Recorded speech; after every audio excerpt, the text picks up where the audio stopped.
রায়পুরে জায়গা জমি বিরোধের জেরে প্রতিপক্ষের আতঙ্কে কোহিনুর গংরা। বিস্তারিত দেখুন লক্ষ্মীপুর প্রতিনিধি আরাফাত হোসেনের প্রতিবেদনে। জায়গা জমি নিয়ে বিরোধে প্রতিপক্ষের আতঙ্কে ঘর ছাড়া কোহিনুর বেগম ও তার পরিবার। লক্ষ্মীপুরের রায়পুর উপজেলার হায়দারগঞ্জ ১ নং চর আবাবিল ইউনিয়নের ৪ নং ওয়ার্ডে মাওলানা আব্দুল আহাদ সাহেবের বাড়িতে জায়গা জমি সংক্রান্ত বিরোধকে কেন্দ্র করে দফায় দফায় সংঘর্ষের ঘটনা ঘটে।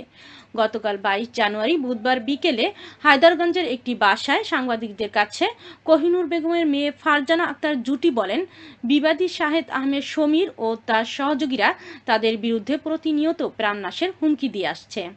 তিনি আরো বলেন, আমরা সারাক্ষণ আতঙ্কে থাকি, নিজের বাড়িতে গোপনে যেতে হয়, তারা আমাকে যে কোনো মুহূর্তে মেরে ফেলতে পারে।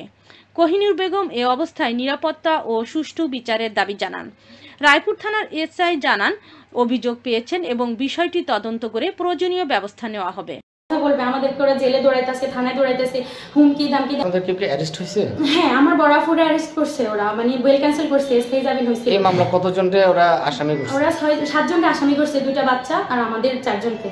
মুহূর্তে মেরে ফেলবে ওরা, সবসময় ওরা রাস্তাঘাট দিয়ে ওরা আমাদেরকে পাহারা দেয়, আমরা বাড়িতে ঢুকতে পারি না, চুরি করে ঢুকতে হয়। বাচ্চা নিয়ে আমরা খাইতে পারি না, ঘুমাইতে পারি না, সারাক্ষণ আতঙ্কে থাকি। মহিলারা পাহারা দেয় আমাদেরকে, কখন আমরা বাসায় ঢুকবো এরকম। ওরা আমাদেরকে মানেই ফেলবে, আমরা চাচ্ছি আমাদের জীবনটা অন্তত ওরা বাঁচাক। আমার কাকা হারুন, সমীর, আমার ফুপি শানু, তারপর আছে বজলুর রশিদ, তারপরে সাহেরা, তারপর আরেকটা আছে ব্যাপারী বাড়ির ঝর্ণা।